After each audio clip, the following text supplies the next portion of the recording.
స్వాగతం పలుకుతాం. ఎందుకంటే ముందు చట్టాలంటే భయం లేదు. ఎవరికి నాయకులకి కార్యకర్తలకి ప్రజలకి ఎవరికి కూడా చట్టాలంటే భయం లేదు. ముందు భయం ఉండాలంటే ఇటువంటి కఠినమైన చట్టాలు తీసుకొచ్చి వాళ్ళ మాటలే కాదు చేతల్లో చూపించాలి. పవన్ కళ్యాణ్ గారు మాటల్లో కాదండి, చేతల్లో చూపించాలి. ఎందుకంటానంటే ఇదే పవన్ కళ్యాణ్ గారు మేజర్ పంచాయతీకి 25,000, ఆ చిన్న పంచాయతీకి 10,000 అన్నారు. ఇంతవరకు ₹1 కూడా రాలా. ఎందుకంటే నేను మా అమ్మగారు ప్రెసిడెంట్ మా ఊరికి చెప్తా ఉన్నా, ఇంతవరకు మాకు ₹1 రాలా, ఖర్చు పెట్టాం. నేనన్నది ఏంటంటే కాదు, మీ రూపాయి రావడానికి కారణం మీరు ₹10 కూడా అక్కడ ఉంచలేదనే కదా సార్. మీరు ఏమన్నారు, పంచాయతీ నిధుల్లో ఉన్నటువంటి 10,000 కానీ 15,000 కానీ మీరు ఖర్చు పెట్టండి, బిల్లులు పెట్టండి, మేము ఇస్తామన్నారు. పెట్టాం. ఇంతవరకు మా డబ్బులు రాలేదు సార్. వర్మ గారు, పవన్ కళ్యాణ్ గారు దయచేసి మా డబ్బులు మాకు ఇప్పించండి 25,000. నేను అన్నది ఏంటంటే పవన్ కళ్యాణ్ గారు 13,326 పంచాయతీల్లో గ్రామ సభలు నిర్వహించారు. మంచిదే. గతంలో కూడా గ్రామ సభలు జరిగినాయి, ఇప్పుడు కూడా గ్రామ సభలు జరిగినాయి. కానీ గ్రామ సభల్లో ఏదైతే పవన్ కళ్యాణ్ గారు కోరుకుంటూ ఉన్నారో, అన్న అజయ్ గారు స్ఫూర్తిదాయకు, గాంధీజీ గారి కళలకు ఉన్నటువంటి కళల స్వప్నమైనటువంటి ఈ గ్రామాలు మన గ్రామాల వెన్నెముక, గ్రామాల రాష్ట్రాభివృద్ధికి దేశాభివృద్ధికి ఆ వెన్నెముక అని చెప్పినటువంటి పవన్ కళ్యాణ్ గారు గ్రామ స్వరాజ్యం తీసుకొచ్చింది ఎవరు? జగన్మోహన్ రెడ్డి గారు. 46 ఇండస్ట్రీ అయినటువంటి చంద్రబాబు నాయుడు గారు తీసుకున్నారా? ఇప్పుడు కూడా నేర్చుకున్నటువంటి పవన్ కళ్యాణ్ గారు కాదు కదా. ఒక్క నిమిషం, ఏంటి గ్రామ స్వరాజ్యాన్ని జగన్మోహన్ రెడ్డి గారు తీసుకొచ్చారా? గ్రామ స్వరాజ్యం తీసుకొచ్చింది, గ్రామ స్వరాజ్యం పరిపాలన తీసుకొచ్చింది జగన్మోహన్ రెడ్డి గారు అండి. ఖచ్చితంగా ఎందుకే విధంగా చెప్పాలంటే ఈ రోజున గ్రామ స్వరాజ్యం అంటే ఏంటి?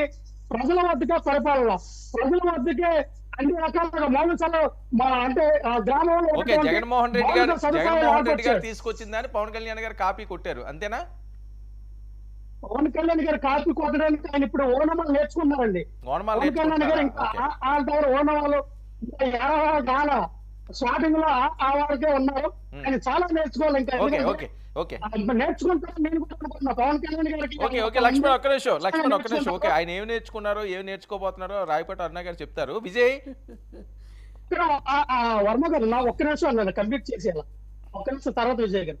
ఎందుకంటే గ్రామ స్వరాజ్యం ఎందుకన్నారంటే సచివాలయ వ్యవస్థ పెట్టారు. గతంలో ఒక సర్టిఫికేట్ కావాలన్నా, డెత్ సర్టిఫికేట్ కావాలన్నా, క్యాస్ట్ ఇన్కమ్ సర్టిఫికేట్ కావాలన్నా గంటల తరబడి వారం 10 రోజులు వెయిట్ చేస్తే కానీ వచ్చింది కాదు. ఈ రోజు అరగంటలో వస్తుంది. విలేజ్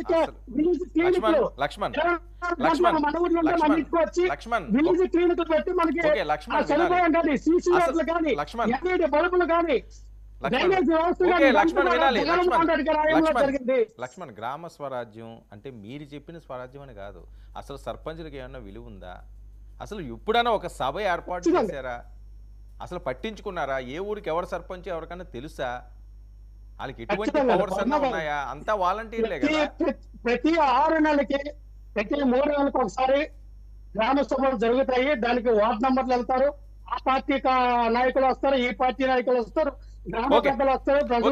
మనం ఎప్పుడు ఆ వార్తలు వినలేదు కదా, ఇలా జరిగింది అని వినలేదు కదా, మొన్నే కదా విన్నాం. విజయ్ ఒక్క నిమిషం ఇస్తాను. విజయ్ సార్, గుడ్ ఈవినింగ్ అండి. మీకు ప్యానల్ సభ్యులకి 99 వీక్షకులందరికీ గుడ్ ఈవినింగ్. ఎందుకు జగన్మోహన్ రెడ్డి గారి పథకాలన్నీ కూడా, ఆయన ఆలోచనలన్నింటినీ కూడా మీరు తూచా తప్పకుండా పాటిస్తున్నారు? మీకు కొత్తగా ఆలోచనలు ఏం లేవా కూటమి పార్టీలకి? సార్, జగన్మోహన్ రెడ్డి గారి ఆలోచనల్ని అమలు చేసే అంత అమాయకులమా మేము? జగన్మోహన్ రెడ్డి గారి ఆలోచన వల్లే కదా 11 సీట్లకు పరిమితం అయ్యారు. మీరు సర్పంచ్లు ఎవరో తెలుసా అంటున్నారు. కనీసం ఆంధ్రప్రదేశ్లో ప్రజలకి ఏ శాఖకి ఎవరు మంత్రో కూడా తెలియదు. అన్ని శాఖల రిప్రజెంటేటివ్ సజ్జల రామకృష్ణారెడ్డి గారు. కాబట్టి ఇక్కడ ప్రజాస్వామ్యం, గ్రామ స్వరాజ్యం అంటే జగన్మోహన్ రెడ్డి గారి పరిపాలన అనేది సరే. ఇప్పుడు లక్ష్మణ్ గారు కొత్తగా వెళ్ళారు కాబట్టి ఒకటే గుద్దుడు, ఏదైనా సరే చివరికి అనంతబాబును కూడా వెనకేసుకొస్తానంటే నేను అది చూడలేదు ఇది చూడలేదు అంటున్నారంటే ఇక దానికి మనం చెప్పడానికి ఏం లేదు, నవ్వటం తప్ప. ఇక్కడ ఇందాక మీరు ఏదో చెప్పారు కళ్యాణి అని, ఇప్పుడు కరాటే కళ్యాణి గారినా వైసీపీ కదా విడిది కళ్యాణి అని. Okay okay. రాజకీయ పార్టీ ఒక నిరంతర ప్రక్రియ అండి. పార్టీని నిర్మాణం, పునర్నిర్మాణం అనేది నిరంతర ప్రక్రియ. జగన్మోహన్ రెడ్డి గారు కూడా మీరు అన్నట్టు, మేడం గారు అన్నట్టు కూడా పార్టీని పునర్నిర్మాణం చేసేటప్పుడు నష్టపోయినప్పుడు ఎన్నికల్లో ప్రజల చేత చిత్కరించబడినప్పుడు మనం ఏ విధంగా ముందుకెళ్ళాలి, పార్టీలో ఉన్న నాయకులు వాళ్ళ యొక్క మానసిక పరిస్థితి ఎట్లా ఉంది, వాళ్ళని ఎలా ఎంకరేజ్ చేశాము, దానివల్ల ఏం నష్టం జరిగింది అనేది అనలైజ్ చేయకుండా గోరంట్ల మాధవ్ కానీ లేదు అనంతబాబు కానీ అంబటి రాంబాబు గారు కానీ, అంబటి రాంబాబు గారు కాల్ రికార్డ్ గంట అరగంట అనేది జరిగింది కదా, అది జరిగిన తర్వాత మంత్రి పదవి ఇచ్చారు. గోరంట్ల మాధవ్ ఇష్యూ జరిగినప్పుడు ఆయన్ని మొదటనేమో సజ్జల రామకృష్ణ గారు తీవ్రమైన చర్యలు ఉంటాయి, అసలు బాధ్యత వారిని అసలు వదిలే పరిస్థితి లేదన్నారు, చివరికి ఏంటి తూచన్నారు.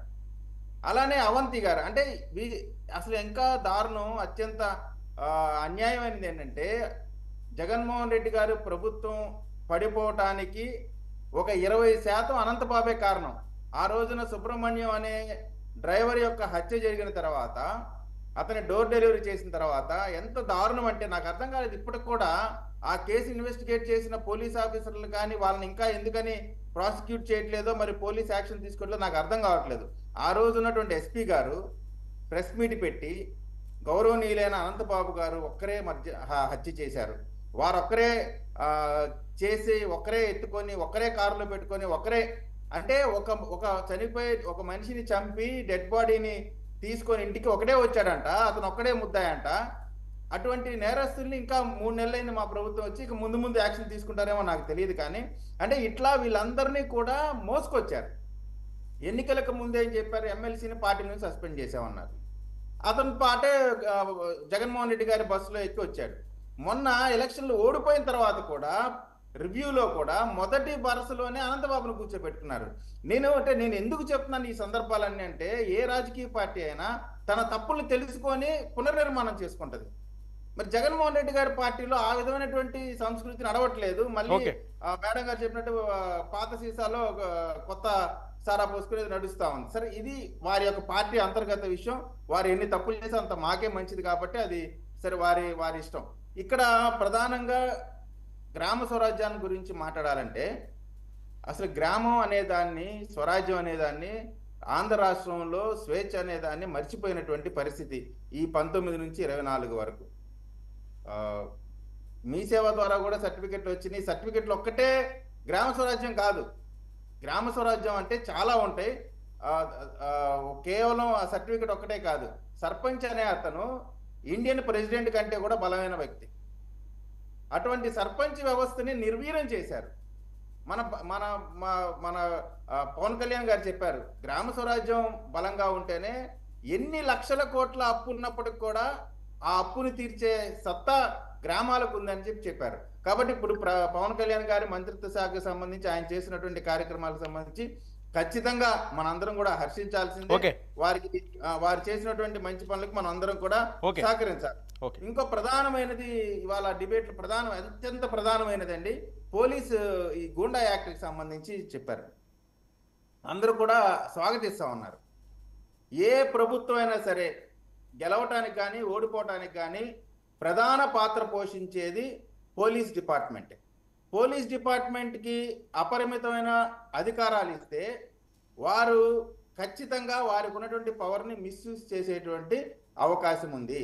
నేను మొన్న మధ్య మా గుంటూరులో, మా ప్రభుత్వమే కదా, మా గుంటూరులో పోలీస్ వ్యవస్థ ఎంత గట్టిగా పనిచేస్తుందంటే 10:30కే వచ్చి హోటల్స్, మామూలు రెస్టారెంట్స్ మూపిస్తున్నారు. అక్కడ ఉన్న వాళ్ళని కొడుతున్నారు.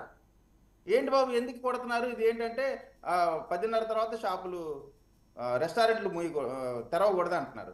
అంటే పోలీసులకి కొంచెం చనువిస్తే నెత్తినెక్కుతారు. అట్లా అని పోలీస్ వ్యవస్థ లేకుండా వ్యవస్థలు నడవు. పోలీస్ వ్యవస్థ చాలా గొప్పది. దాంట్లో వన్ సబ్మిషన్ మీరే మాట్లాడండి కిరణ్ గారు. ఒక వన్ సబ్మిషన్ వర్మ గారు, అంటే గోండా యాక్ట్ తీసుకురావడం మంచిదే, కానీ గతంలో ఇదే గోండా యాక్ట్ ఎక్కువగా ఎస్సీ ఎస్టీల మీద ప్రయోగించేవారండి. ప్రయోగించి వాళ్ళకి కనీసం ఒక నిమిషం ఆగలను ఆ ప్రయోగించి, ఎందుకంటే మీరే మాట్లాడండి. అంటే ఈ గోండా యాక్ట్ ని రాజకీయ పరంగా మిక్స్ చేయకుండా ఎవరైతే తప్పులు చేసే వాళ్ళ మీద పెట్టాలా. అత్యధికంగా ఈ గోండా యాక్ట్ ని తొలగించండి అని మేము పోరాటం చేసాం.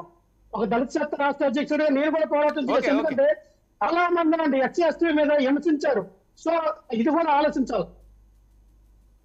సరే ఏ ప్రభుత్వం ఉన్నా సరే ఇప్పుడు గతంలో వైసీపీ చేసినటువంటి అన్యాయాల మీద పోరాటం చేసింది, అత్యధిక మొదటి వరుసలో నుంచింది దళిత సామాజిక వర్గమే. ఆ సామాజిక వర్గమే జగన్మోహన్ రెడ్డి గారి ప్రజా వ్యతిరేక పాలన మీద ముందుండి ఫ్రంట్ లైన్ వారియర్స్ గా వర్క్ చేసినటువంటి పరిస్థితి మనం గతంలో చూసాం, కేసులు పెట్టించుకున్నాం. ఈ రోజు మేము ఒక్కటే చెప్తామండి, ఎవరు ఏ పార్టీ అధికారంలో ఉన్నా సరే తప్పుడు కేసులు పెట్టడం అనే దాన్ని మాత్రం ఎవరు కూడా హర్షించకూడదు. తప్పుడు కేసు పెట్టడం వల్ల ఆ కుటుంబం కానీ ఆ వ్యక్తులు కానీ ఎంత నష్టపోతారో ఒక బాధితుడిగా నాకు తెలుసు. బాధితుడిగా నాకు తెలుసు. జగన్మోహన్ రెడ్డి గారి పరిపాలనలో తప్పుడు కేసుల వల్ల బాధింపబడ్డ వ్యక్తిగా నాకు తెలుసు. పోలీసులకు మాత్రం అపరిమితమైన అధికారాలు ఉంటే మాత్రం it leads to government image damage అవడానికి అవుతుంది. కాబట్టి ఖచ్చితంగా మా నాయకత్వానికి లోకేష్ బాబు గారికి కూడా దీనికి సంబంధించి మేము రేపు కలవబోతా ఉన్నాం. ఖచ్చితంగా పోలీసులు వారి సమన్వయంతో పనిచేయాల్సినటువంటి అవసరం ఉంది. ఓకే అరుణ గారు. సార్ మీకు ప్యానెల్లో పెద్దలకి వీక్షకులకు నమస్కారం సార్. నమస్కారం అండి.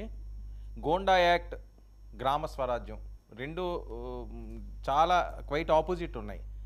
గ్రామ స్వరాజ్యం అంటే అక్కడ కాపీ కొట్టారట, గోండా యాక్ట్లో చాలా దారుణాలు గతంలో జరిగినాయి అట, ఇప్పుడు అవి జరగకుండా చూడాలట. సార్ లక్ష్మణరావు అన్నగారు ఎప్పుడు ఏం మాట్లాడినా నాకు ఎందుకో నవ్వొచ్చింది, కానీ అయినా నవ్వొచ్చినా సరే ఈసారి మాత్రం క్లారిటీగా ఆన్సర్ చేస్తాను. ప్రతిసారి ఏం పథకం చేసినా ఏ విషయం చేసినా జగన్మోహన్ రెడ్డి గారిని కాపీ కొట్టారని చెప్పేసి మాట్లాడుతుంటారు. లక్ష్మణరావు అన్నకి ఒకటే క్వశ్చన్, జగన్మోహన్ రెడ్డి గారు తీసుకొచ్చిన పెన్షన్ పథకం కొత్తగా జగన్మోహన్ రెడ్డి గారు ఆంధ్ర రాష్ట్రంలో స్టార్ట్ చేశారా? విద్యా వ్యవస్థలో స్కాలర్షిప్ విధానం జగన్మోహన్ రెడ్డి గారు స్టార్ట్ చేశారా? జగనన్న బొమ్మలు వేసుకొని మరీ స్టార్ట్ చేసినటువంటి ఆరోగ్యశ్రీ పథకం జగన్మోహన్ రెడ్డి గారు స్టార్ట్ చేశారా? అలాగే ప్రతి చోట రేషన్ వ్యాన్లు తిప్పారు. అవి రేషన్ వ్యాన్లు ఏమన్నా జగన్మోహన్ రెడ్డి గారు బిఫోర్ ఆంధ్ర రాష్ట్ర ప్రజలు ఎవరు రేషన్ తీసుకోలేదా? పిల్లలకు పుస్తకాలు యూనిఫామ్ అని చెప్పేసి స్టార్ట్ చేసిన విషయము బిఫోర్ జగన్మోహన్ రెడ్డి గారు స్టేట్ లో పేదరికంలో ఉన్న పిల్లలు అటువంటి ఎవరు అవి తీసుకోలేదా?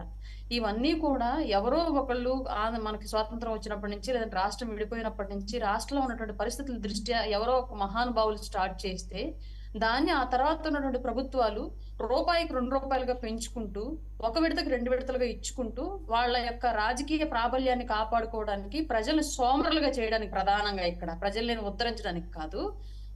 ఫ్రీబీస్ వల్ల ప్రజలు సోమరులే అవుతారు తప్ప దానివల్ల వాళ్ళకి పెద్దగా ఒరిగేది ఏముండదు. ఇంకా రాష్ట్రం అప్పులో వెళ్తుంది, అధిక ధరల భారం ప్రజల మీద పెరుగుతుంది. దాన్ని మేము కాదనలేము. ఎందుకంటే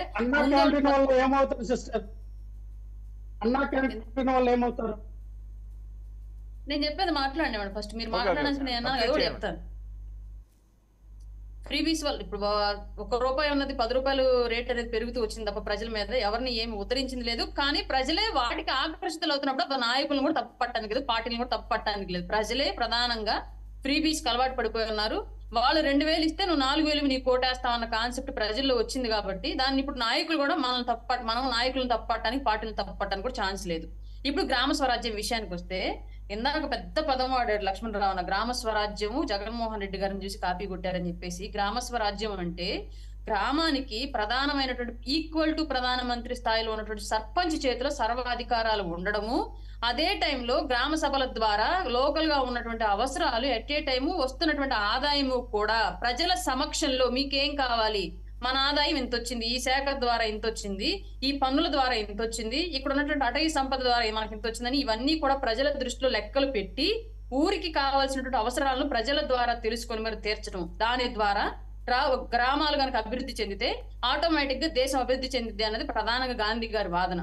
జగన్మోహన్ రెడ్డి గారు చేసింది ఏంటి అంటే గ్రామ స్వరాజ్యం కింద ఉన్నటువంటి కేంద్రం నుంచి విడుదలయ్యేటువంటి పంచాయతీరాజ్ శాఖలో ఉన్న నిధులన్నింటినీ కూడా గోటలకు రంగులు వేయడానికి, వాలంటీర్లకు శాలరీలు ఇవ్వడానికి, సాక్షి పేపర్ కొనివ్వడానికి, జగన్మోహన్ రెడ్డి గారి మొహాలతో స్టిక్కర్లు తీసుకొచ్చి ఇళ్లకేయడానికి వీటన్నింటికి ఉపయోగించి రూపాయి కూడా పంచాయతీరాజ్ శాఖలో పంచాయతీ నిధులు అనేవి ఆ పంచాయతీకి కానీ ఆ గ్రామానికి కానీ చెందకుండా ఆ సర్పంచ్ యొక్క సంపూర్ణ సహకారం కూడా లేకుండా వీళ్ళు ఇష్టారీతిగా నిధులను తీసుకెళ్లి దుర్వినియోగం చేసేసి ఏ గ్రామంలో కూడా ఆ శాఖ ద్వారా 5 పైసలు కూడా ఖర్చు చేసింది లేదు, అరంగుళం కూడా రోడ్డు వేసింది లేదు. ఈ విషయం అందరికీ తెలిసింది. పెద్ద పెద్ద మాట్లాడినాడు, సీసీ రోడ్లు, డ్రైనేజీలు చెప్పుకుంటే సిగ్గు చేయట. 5 ఏళ్ల కాలంలో కొన్ని విలేజెస్ లో అసలు కాలువలో పూడిక తీయల, కనీసం దోమల సీజన్ లో దోమల మందు కొట్ల, సీజనల్ వ్యాధులు ప్రబలుతున్నా సరే కనీసం బ్లీచింగ్ పౌడర్ చల్ల. ఇంకా దౌర్భాగ్యమైన పరిస్థితి ఏంటి అంటే అంత పెద్ద కోవిడ్ సిచ్యువేషన్ లో కూడా బ్లీచింగ్ పౌడర్ లో మైదా మిక్స్ చేసి మరీ కలిపారు. ప్యూర్ అయినటువంటి బ్లీచింగ్ పౌడర్ సప్లై చేయాలి జగన్మోహన్ రెడ్డి గవర్నమెంట్ గ్రామాలకి. ఇట్లాంటి పరిస్థితి, ఇంత దౌర్భాగ్యమైన పరిస్థితి ఆంధ్ర రాష్ట్ర గ్రామాల్లో నెలకొంటే వాలంటీర్లు రాజ్యం వెళితే సర్పంచులు కూడా లక్షలు ఖర్చు పెట్టి ప్రజలందరూ ఎన్నుకోవడం ద్వారా గెలిచినటువంటి సర్పంచ్ ఒక డమ్మీ క్యాండిడేట్ గా గ్రామాల్లో మిగిలిపోయి 5,000 రూపాయలకి వాళ్ళ పార్టీ కార్యకర్తలను పెట్టుకుని వాలంటీర్ల ద్వారా గ్రామాల మీద హుక్కుం అది ఒక నియంత్రణ టైప్ లో పాలించారు తప్ప అక్కడెక్కడ స్వరాజ్యమే లేదు, గ్రామాల అభివృద్ధి లేదు జగన్మోహన్ రెడ్డి కాలంలో 5 ఏళ్ల పాటు. మరి మీకేం కనిపించిందో మాకేం కనిపించిందో మాకు అర్థం కావట్లా. ఇంకొక విషయం, గోండా యాక్ట్ అంటే సార్ ఇందాక రేగడ్ లక్ష్మణరావు ఒక విషయం అడిగారు, నాకు అది నచ్చింది, దాన్ని నేను ఏకీభవిస్తాను. ఏ పార్టీ వాళ్ళు ఆక్రమణలకు గురైనప్పటికీ కూడా, ఆక్రమణలు చేసినప్పటికీ కూడా ఈ యాక్ట్ చేయాలి, వాళ్ళ మీద తీసుకోవాలి. దీన్ని 100% ఒప్పుకుంటాం. ఏ పార్టీ అధికారంలో ఉంటే ఆ పార్టీ నాయకులు పెత్తనాలు చేయడం, ఆ పార్టీలో ఉన్న వాళ్ళు ఆక్రమణలు చేయడం, ఆపోజిట్ పార్టీల వాళ్ళకి కొలగొట్టడం అనేది ఎప్పటి నుంచో వస్తా ఉన్న విషయం. ఈసారి అది మారాలి. దానికి ఈ గోండా యాక్ట్ ఉపయోగపడితే హ్యాపీ, మేమందరం ఫీల్ అవుతాము. ఎట్ ఏ టైము గతంలో 100 ఎకరాల భూములు విపరీతంగా, అంటే ఒక రకమైనటువంటి మాఫియా టైప్ లో జరిగింది 5 ఏళ్ల పాటు. ఆ బిఫోర్ జగన్మోహన్ రెడ్డి లేదని నేను అనట్లేదు, అప్పుడు కూడా కొంత అడపాదడపా జరిగింది, నేను ఒప్పుకుంటున్నాను. కొన్ని సంఘటనలు నా దృష్టి కూడా ఉన్నాయి కాబట్టి. బట్ జగన్మోహన్ రెడ్డి యొక్క పరిపాలన టైంలో 5 ఏళ్ల పాటు మాత్రం తీవ్ర స్థాయిలో భూ ఆక్రమణలు జరిగినాయి అనడానికి లక్షల అర్జీలు ఇవాళ పార్టీ కార్యాలయాలకు చేరుతున్నాయి. ఏ పార్టీ ఆఫీస్ దగ్గర జనవాణి పెట్టినా, ఏ పార్టీ ఆఫీస్ దగ్గర ప్రజలతో మమేకమయ్యే కార్యక్రమం ఒక నాయకుడు పెట్టినా వేలు లక్షల సంఖ్యలో భూ ఆక్రమణలు, అవి కూడా వైసీపీ టైంలోనే జరిగాయని పట్టాదారు పాసు పుస్తకాలు అడంగల్లో ప్రింట్లతో సహా సామాన్యుడు తీసుకొని వచ్చి, నాది ఇంత భూమి, ఈ వైసీపీ నాయకుడు ఇంత ఆక్రమించేశాడు, నాది ఇన్ని ఎకరాలు, వైసీపీ నాయకుడు ఎంఆర్ఓతో మాట్లాడుకొని పేర్లు మార్పించుకున్నాడు, ఇట్లాంటి కంప్లైంట్లే కొల్లలు. తిండికి లేని సామాన్య పేదల దగ్గర నుంచి కూడా కోట్లకు పడగలెత్తిన వైసీపీ నాయకులు భూములు కొట్టేసిన సంఘటనలు 5 ఏళ్ల కాలంలో జరిగినాయి. ఇవన్నీ కూడా ఈ గోండా యాక్ట్ ద్వారా అట్లాంటి భూములన్నీ పేదలకు తిరిగి ఇచ్చి ప్రభుత్వము అట్లాంటివి మళ్ళీ ఆ సంఘటనలు పునరావృతం అవ్వకుండా ఈ ప్రభుత్వంలో కూడా ఎవరైనా గడ్డి తిని నాయకులు ఎవరైనా ఉంటే అట్లాంటి వాళ్ళకు కూడా గడ్డి పెట్టే విధంగా ఉండాలని చెప్పేసి నేను కోరుకుంటున్నాను ఈ గోండా యాక్ట్ ద్వారా. ఇంకొక మాట నాకు ఇందాక లక్ష్మణరావు, మా ఎస్సీ ఎస్టీల మీద ఎక్కువ ఉన్నాయని చెప్పేసి అన్న, ఇక్కడ ఇది పార్టీలు తప్పు కాదు, ఇది ఒక సామాజిక అంశం. దీని మీద నేను ఎప్పుడో ఎన్నో సందర్భాల్లో గొంతు రేస్ చేయాలనుకున్నాను, బట్ నాకు సమయం రాలేదు, ఇప్పుడు వచ్చింది కాబట్టి చెప్తున్నాను. అగ్రవర్ణాలకు సంబంధించినటువంటి నాయకులు ఎవరైనా సరే ఏదన్నా ఒక ఇష్యూస్ లో, గొడవల్లో వాళ్ళ లబ్ధి కోసం ఒక సంఘటన రేకెత్తిచ్చినప్పుడు క్వార్టర్ మందు చేశాక పరిగెత్తి వెనక ముందు చూసుకోకుండా ఆ గొడవలో మనం వెళ్తే మనకు లాభం ఏంటి, నష్టం ఏంటి, మన భవిష్యత్తు ఏంటి, మన ఫ్యామిలీ ఏంటి అని ఆలోచించకుండా గొర్రెల మందులాగా పరిగెత్తి ఆ కేసుల్లో ఇరుకొని జైలులో మొగ్గుతున్న వాళ్ళందరూ మన జాతి వాళ్ళు. అది మనలో రావాల్సిన మార్పు. దానికి పై స్థాయి నాయకులు ఎవరు ఏమి చేయలేరు. రైట్. అరుణ గారు, హోంమంత్రిగా ఒక మహిళ ఉన్నారు, కూటమి ప్రభుత్వం ఖచ్చితంగా ప్రక్షాళన చేయాలంటున్నారు. కానీ బహిరంగంగా ఈ వస్తున్న వీడియోలు, ఓకే నాకు నిజంగా వాస్తవంగా ఇది ప్రస్తావించడం లేదు, కానీ దీనికి ఎక్కడో దగ్గర ఫుల్ స్టాప్ పెట్టాలి. నాడు ఆ గోరంట్ల మాధవ్ గారైనా, నేడు అనంతబాబు అయినా ఎందుకు వీళ్ళ మీద చర్యలు తీసుకోకూడదు, ఎందుకు కఠినంగా ఇలాంటివి రిపీట్ కాకుండా చూడకూడదు? సార్ ఇది అసలు యాక్చువల్గా దరిద్రమైన సందర్భము. కానీ వైసీపీ వేసిన బాటలు వాళ్ళ తప్పనిసరి పరిస్థితుల్లో ఇప్పుడున్న ప్రభుత్వాలు, ఇప్పుడున్న ఛానల్స్, ఇప్పుడున్న నాయకులు నడవాల్సిన సిచ్యువేషన్ ఏర్పడిపోయింది. అట్లాంటి ఒక అసలు నిరంకుశ, అంటే దాన్ని మార్చడానికి వెళ్ళే సిచ్యువేషన్ వాళ్ళు క్రియేట్ చేశారు కాబట్టి మాట్లాడుతున్నాను. మనం మాట్లాడుకోవాల్సిన అంశాలు సార్ నిజంగా అనంతబాబు, దువ్వాడ శ్రీనివాసో, ఇంకో గోరంట్ల మాధవో, ఇంకొకళ్ళు వాళ్ళు ఎవరినన్నా మహిళని ఆమె యొక్క సమ్మతం లేకుండా శారీరకంగా ఇబ్బంది పెట్టుంటే, మానసికంగా ఇబ్బంది పెట్టుంటే దాని గురించి మనం ఈ డిబేట్లలో చర్చ చేయాలి. దాన్ని నేను ఒప్పుకుంటాను 100%. ఒక మహిళ ఒక పురుషుడు పరస్పర అంగీకారంతో రిలేషన్ లో ఉన్నప్పుడు దాని గురించి మనం అసలు చర్చించుకోవాల్సిన అవసరం కూడా లేదు సార్. అది అన్నెసరీ మనకు అసలు. అది మనకు సంబంధం లేని విషయం. కానీ వాళ్ళు ఎందుకు వచ్చిన చర్చకి అంటే ఇట్లాంటి సంస్కృతిని తీసుకొచ్చి రాజకీయాల్లో పెట్టి అనవసరమైన విషయాల్ని రాజకీయాల్లోకి తీసుకొచ్చి అవే ప్రధానమైన అంశాలుగా గత వైసీపీ రాష్ట్రంలో ప్రొజెక్ట్ చేసింది. కాబట్టి ప్రజలకు కానివ్వండి, మిగతా వ్యవస్థలకు కానివ్వండి, ఇవాళ వాళ్ళ బ్రతుకును కూడా ప్రజలు లేదంటే మీడియా సంస్థలో ఇంకొకరు తీసుకొచ్చి వాళ్ళ బజార్లో పెడుతున్నారు. లేదంటే మనకేం పని సార్? అనంతబాబు ఆవిడ ఎవరితోనో ఇప్పుడు ఆయన బట్టలు ఇప్పి నిల్చున్నప్పుడు అవతల ఆమె కండిషన్ లో చూడడానికి ఇష్టపడే కదా వీడియో.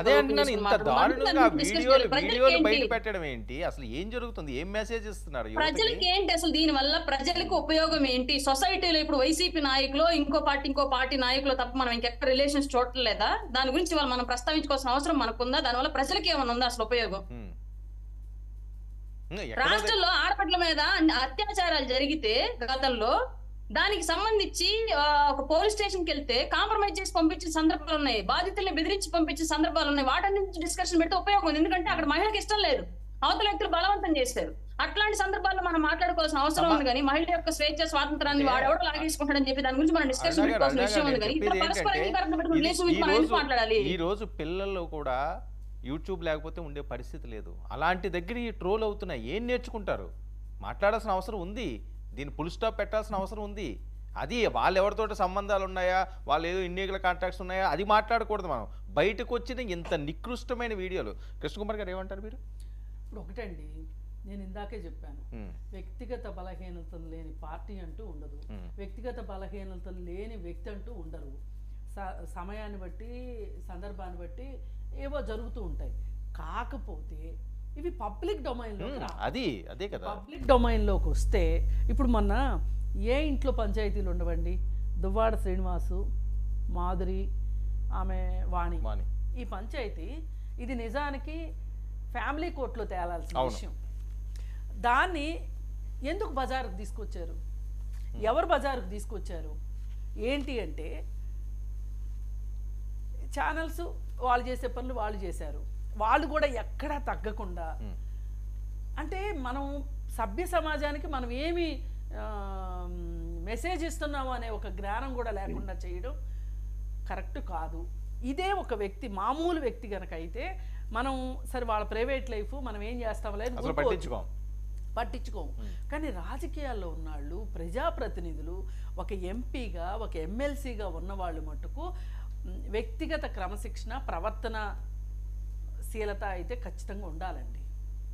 కానీ ఉండని పక్షంలో కూడా ఇది పబ్లిక్ డొమైన్లోకి రాకుండా అలాంటి అవసరం ఉండాలి. ఇప్పుడు గోరంట్ల మాధవ్ ఆ రోజు స్ట్రీకింగ్ చేస్తే ఒక రకంగా నా దృష్టిలో అది స్ట్రీకింగే. ఆ రోజు ఆ పార్టీ నుంచి ఒక స్పందన వస్తుంది అనుకున్నా నేను, అంటే ఒక క్రమశిక్షణ చర్య ఉంటుంది అనుకున్నా. అది లేదు. లేకపోయేసరికి ఈ ఎవరైతే అనంతబాబు కదా, అనంతబాబు అది ఇవాళ బయటకు వచ్చింది. ఆయన ఏం చెప్తున్నాడు సమాధానం? కాసేపు మార్ఫింగ్ అంటాడు, కాసేపు నన్ను హనీ ట్రాప్ అంటాడు, కాసేపు నన్ను బెదిరించారంటాడు. అంతే. ఇప్పుడు హనీ ట్రాప్ అయితే నువ్వే అయినట్టు, హనీ ట్రాప్కి ఇంకా మార్ఫింగ్ అవసరం ఏముంది నువ్వే అక్కడ ఉన్నప్పుడు? అందుకని వీళ్ళు ఏం చెప్పుకోవాలో సమాధానం.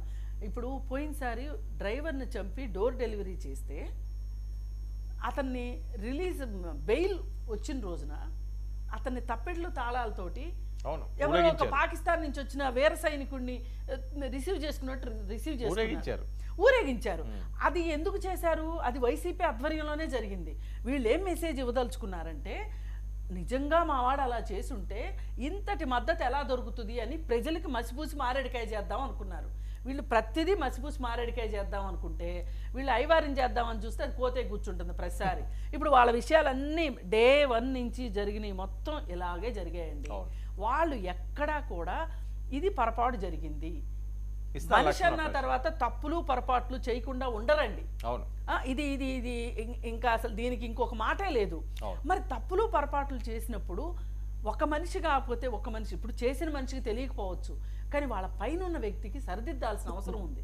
ఎందుకంటే వీళ్ళు ప్రజాప్రతినిధులు, కర్మగాలి. ఏ బిజినెస్ మ్యాన్లో, ఇంకొకళ్ళో, సినిమా యాక్టర్లో ఎవరో అయితే అది వేరే విషయం. వీళ్ళు ప్రజాప్రతినిధులు కదా. పైగా అతన్ని తీసుకొని వచ్చి ఇంత వెకిలి మనిషిని తీసుకొచ్చి ఎమ్మెల్సీని చేశారు. అది బాధ అన్నిటికన్నా. ఇది మొత్తం కూడా అబ్బాయి అనంతబాబు చేసిన దానికి వైసీపీ పార్టీయే బాధ్యత వహించాలి. మావాడు చేసిన దానికి పార్టీగా మేము బాధ్యత వహిస్తున్నామని చెప్పాలి. కానీ ఆ జవాబుదారీతనమే లేదు అక్కడ. అది నా ఉద్దేశం. అయితే మటుకు ఇది పబ్లిక్ డొమైన్ లో వేరే విషయం.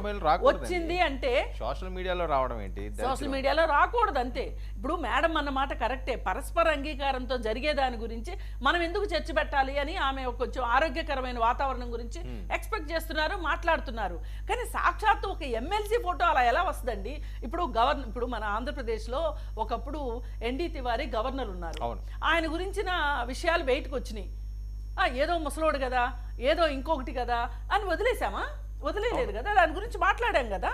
అట్లాగే ఖచ్చితంగా మాట్లాడి తీరవలసిందే. ఆ పార్టీ నేతలే ముందుకొచ్చి దీని మీద క్రమశిక్షణా చర్యలు గోరంట్ల మాధవ్ మీదే తీసుకుని ఉన్నట్లయితే, అలాగే అనంతబాబు ఒక మనిషిని చంపి డోర్ డెలివరీ చేసినప్పుడే అతని ఎమ్మెల్సీని రద్దు చేసి ఉన్నట్లయితే ఇవాళ ఈ దుస్థితి వచ్చేది కాదు.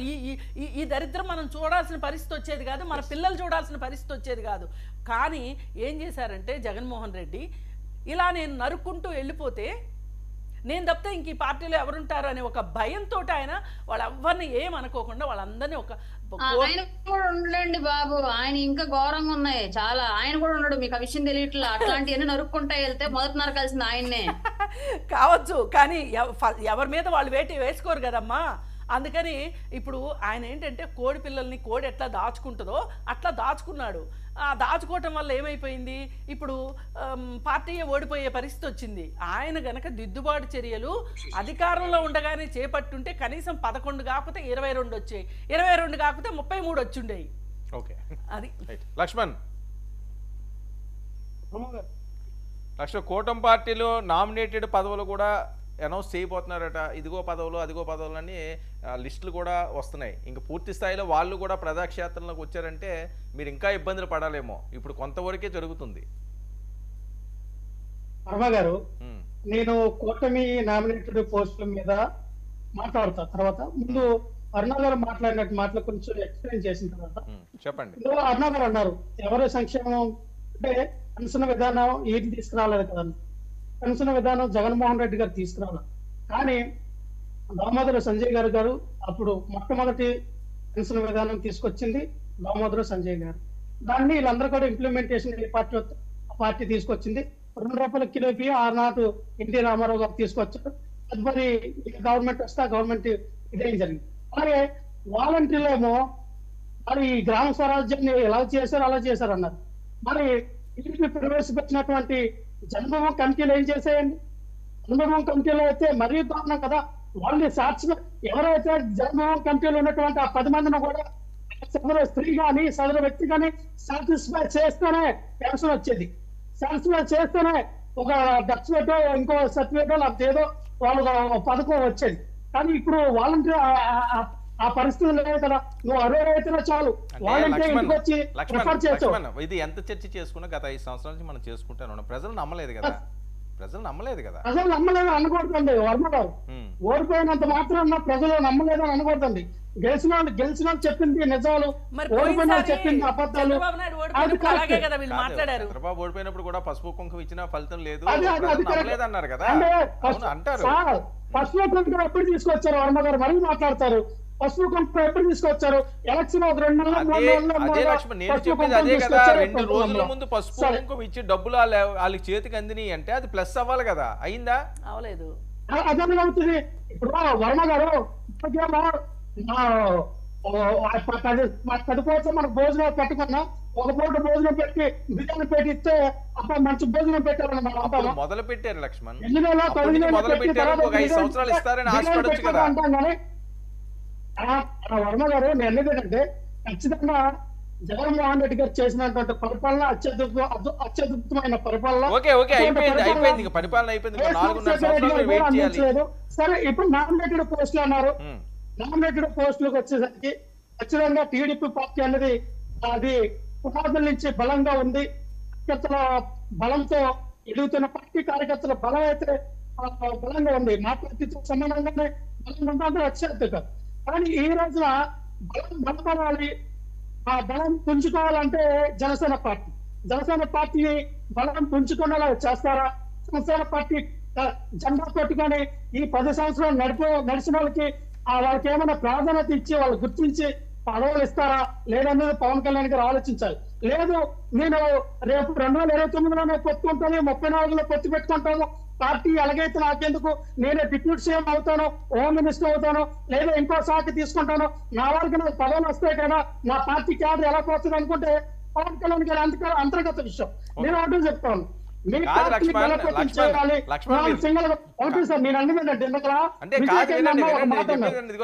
జనసేనవి ఉన్నాయి కదా లిస్టులోని. ఎక్కడ చూసినా మీ సోదరు పేరు మారుమోగుతుంది, ఏ లిస్టు చూసినా. నేనైతే హాస్టల్ గా చెప్తా ఉన్నా వర్మ గారు, రాయపతి అరుణ గారు లాంటి వ్యక్తులు కానివ్వండి, కరణ్ లాంటి వ్యక్తులు కానివ్వండి, ఇవ్వాలా కష్టపడిన వాళ్ళకి పార్టీ పార్టీని రిప్రజెంట్ చేసిన వ్యక్తిని గుర్తించి ఇప్పుడు అరుణ గారికి ఇస్తే న్యాయం చేయగలరు.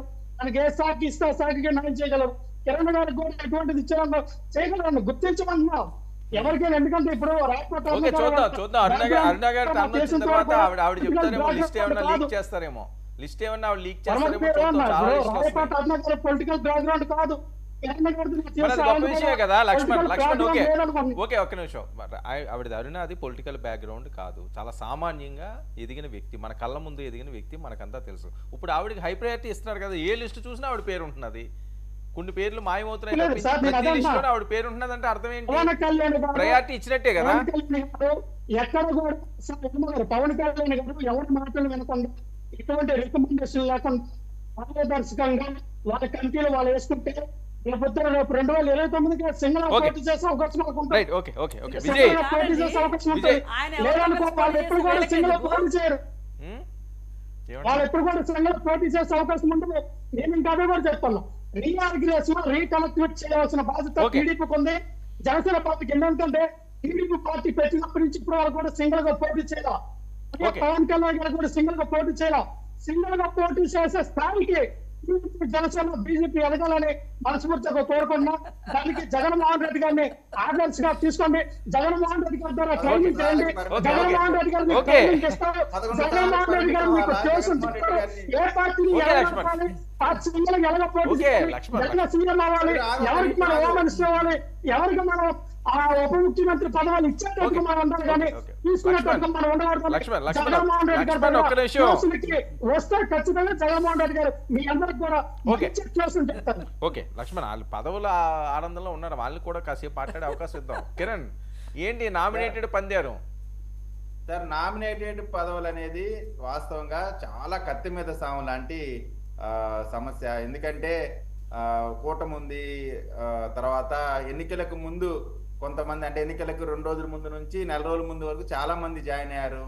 వాళ్ళందరినీ అదే విధంగా రాయపాటి అరుణ గారు లాంటి ఏమంటారు సింగం, అదే మన సింగంలాగా పోరాడుతూ ఉంది వాళ్ళ పార్టీకి సంబంధించి, అట్లా అనేక మంది ఆశావాహులు ఉన్నారు. అయితే వాళ్ళందరినీ కూడా ఎట్లా అకామిడేట్ చేస్తారు ఏంటి అనే దాని మీద అయితే చాలా ఎక్సర్సైజ్ జరుగుతుంది. అందుకే లేట్ అవుతా ఉంది. ఖచ్చితంగా అన్ని సామాజిక వర్గాలకి న్యాయం చేస్తూ అన్ని పార్టీలకి, అటు బీజేపీ, జనసేన, తెలుగుదేశం కార్యకర్తలకు కూడా, నాయకులు కూడా ఇబ్బంది లేకుండా ఒక మంచి లిస్ట్ వస్తుందని మేము ఆశిస్తా ఉన్నాం. రెండోది, లక్ష్మణ్ గారు చెప్తా ఉన్నారు ఒంటరిగా పోటీ చేసి జగన్మోహన్ రెడ్డి గారి లాగా ఎదగాలని. జగన్మోహన్ రెడ్డి గారి లాగా ఎదగాలని ఎవరైనా కోరుకుంటారండి? 11 స్థానాలకు పరిమితం అవ్వాలని ఎవరైనా కోరుకుంటారా? పాపం ఏదో ఒక సినిమా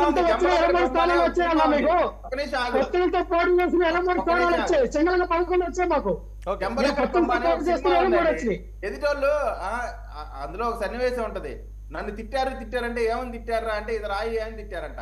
అట్టుంది అని చెప్పేయన్ని. లక్ష్మణ్ గారికి ఇంకా అది ఏం చెప్పినా సరే ఇది రాయి అన్న తప్ప ఇంక ఏమి వినపట్టలేదు. కాబట్టి ఇప్పటికైనా సరే వాస్తవాలు తెలుసుకోవాలా. ఏ రాజకీయ పార్టీ ఉన్నప్పటికీ కూడా ప్రజల యొక్క సంక్షేమం మీద దృష్టి పెట్టాలి తప్ప పోలీస్ వ్యవస్థకు సంబంధించి మాత్రం అండి ఫ్రీ హ్యాండ్ ఇస్తే మాత్రం చాలా తీవ్రమైన. రాయపాటి అరుణ గారు, ఏంటి పదవులు? 10 సంవత్సరాల నుంచి జెండాలు మోసిన వాళ్ళు, కష్టపడ్డ వాళ్ళు చాలా ఆశగా ఎదురు చూస్తున్నారు. ఏ లిస్టు చూసినా మీ పేరు కనిపిస్తున్నాయి, కొన్ని మాయమైపోతున్నాయి. అసలు ఏంటి లిస్టులు మాయాజాలం ఏంటి? ఎక్కడి నుంచి లీక్లు వస్తున్నాయి? ఫైనల్ లిస్ట్ ఏవైనా రాయపాటి అరుణ గారు రివీల్ చేస్తారా? సార్, ఏ లిస్ట్ లో చూసినా నా పేరు రావటం ఏమో నాకు తెలియదు, కానీ లిస్ట్ లో ఎంత మంది ఉన్నా ఒక్క నన్ను మాత్రమే వైరల్ చేస్తున్నారు సార్. కింది స్థాయి నుంచి పై స్థాయి వరకు గ్రామాల్లో కూడా రాయపాటి అరుణ గారికి ఈ పదవి ఆ పదవి అని చెప్పేసి అది నాకు చివరికి ఎఫెక్ట్ అవుతుంది, భయం వేస్తుంది. దయచేసి ఈ ఫేక్ లిస్టులు వదలటము, దాంట్లో ఏ అవంశమైంది నా పేరుని యాడ్ చేయడము, యాడ్ చేసిన వైరల్ చేయడం. చెప్పండి ఏంటండి? వచ్చినా రాకున్నా ముందు మీకు అంత ప్రయారిటీ వస్తుందంటే కాదు సార్. ఇక్కడ ఇంకో ప్రమాదం కొంచెం ఉంది. ఇవాళ కమ్యూనిటీ గ్రూపుల్లో కానివ్వండి, యూత్ లో కానివ్వండి, రాయపాటి అరుణ గారికి పదవి ఇస్తున్నారని చెప్పేసి చంద్రబాబు నాయుడు గారిని, కళ్యాణ్ గారిని, నన్ను, పార్టీలను ఆకాశానికి ఎత్తేస్తున్నారు గ్రూపుల్లో ఈ ఫేక్ లిస్టులు చూసి. రేపొద్దు నిజంగా దానికి ఇవ్వకపోతే అది మళ్ళీ బూమరాంగ్ అయ్యి నా పార్టీకో, నా నాయకులకో, నాకో ఎక్కడ ఎఫెక్ట్ అయితే నెగిటివ్ అని నా భయం సార్. అది అక్కడ విషయం, అది నేను పడుతున్న టెన్షన్ అది అక్కడ. కాబట్టి అట్లాంటి ఫేక్ లిస్టులు దయచేసి ఎవరు తెప్పొద్దు. ఇప్పటి వరకు ఏ పార్టీ నుంచి ఎలాంటి లిస్టు రెడీ అవ్వలేదు, ఇంకా దాని గురించి డిస్కషన్ కూడా జరగలేదు. అఫీషియల్ గా అనౌన్స్మెంట్స్ ఇస్తారు తప్ప ఏదైనా పదవులు ఇవ్వాలంటే పిలిచి చెవులో చెప్పే విషయం కాదు నామినేటెడ్ పోస్ట్ అనేది. అటు చంద్రబాబు నాయుడు గారు కానివ్వండి, ఇటు కళ్యాణ్ గారు కానివ్వండి, లేదా బీజేపీ పెద్దలు కానివ్వండి, ఎవరు కూడా ఇప్పటి వరకు దాని గురించి డిస్కషన్ చెయ్యలేదు. పార్టీల నుంచి మాకు ఎలాంటి ఇన్ఫర్మేషన్ లేదు.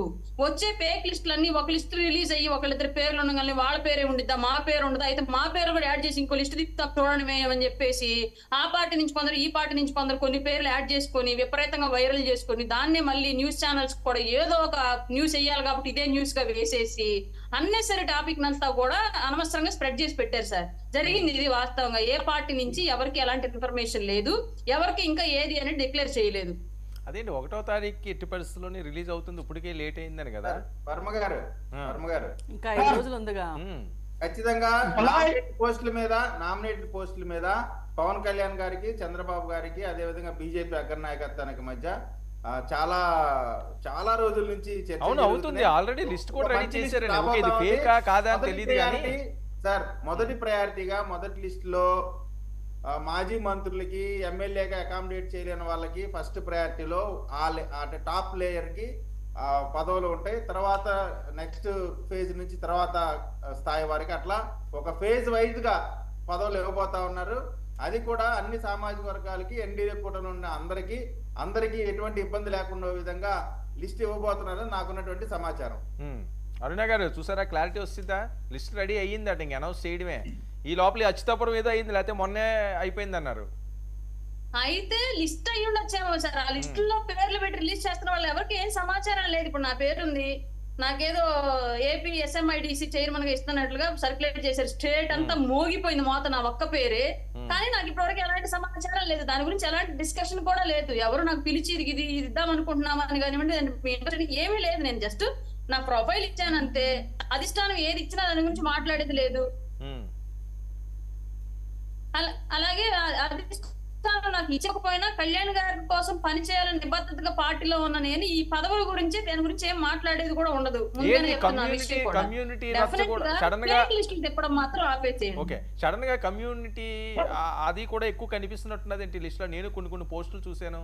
ఇప్పటి వరకు లేని కులాలు, మతాలు పదవులు వచ్చేసరికి, అధికారం వచ్చేసరికి ఒక్కసారిగా ఎంటర్ అయినట్టున్నాయి. సహజమే కదా సార్. ఎక్కడైనా సేద్యం చేయడానికి చేసే చేతులు 2, 3 ఉంటాయి, కానీ పల్లెల్లోకి వచ్చాక తినే చేతులు చాలా ఉంటాయి. ఎక్కడైనా అది ఏ రాజకీయ పార్టీ అయినా, లేదంటే ఇంకొక ఫీల్డ్ అయినా సరే, సక్సెస్ కోసం చేసే ఫైట్ లో లిమిటెడ్ పీపులే ఉంటారు. సక్సెస్ వచ్చాక షేర్ చేసుకునే లిస్ట్ లో చాలా మంది ఉంటారు సార్. జనరల్ ఎక్కడైనా ఎవరు తప్పట్లేదు. ఫ్లెక్సీ బ్యాచ్, ఖద్దర్ షర్ట్ బ్యాచ్ రెడీగా ఉంటారండి. ఫ్లెక్సీల్లో ఖద్దర్ షర్ట్లు వేసుకుని వచ్చే బ్యాచ్ రెడీగా ఉంటారు. ఓకే మేడం, ఏంటి పరిస్థితి? అమ్మగారు పారదర్శకంగా డబ్బులకి దానికి అమ్ముకోవడం కన్నా కష్టపడడానికి వైఎస్ఆర్సీపీ లాగా ఉత్సవ విగ్రహాలు అయితే పెట్టరు. కనీసం ఆఫీసర్ కూడా లేకుండా